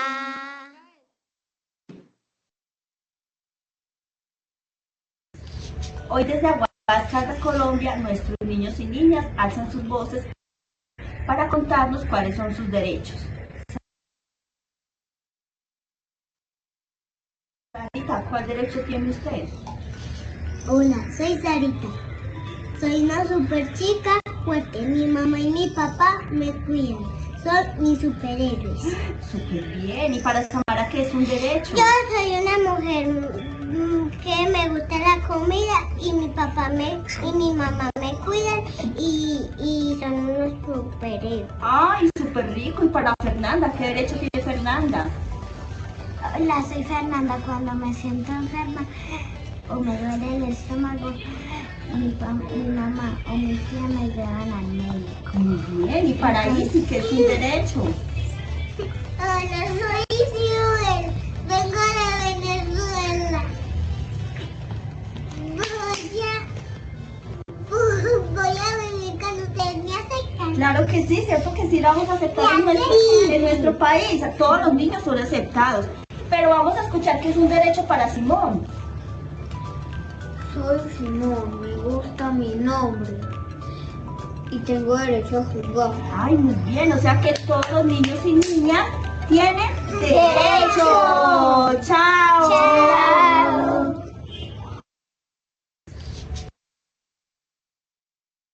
Feliz noche, nos encontramos mañana en la última conferencia de este ciclo de conferencias 2024. Un abrazo, feliz noche. Gracias, profe. Muchas Feliz noche. gracias. Gracias, profe. Feliz noche.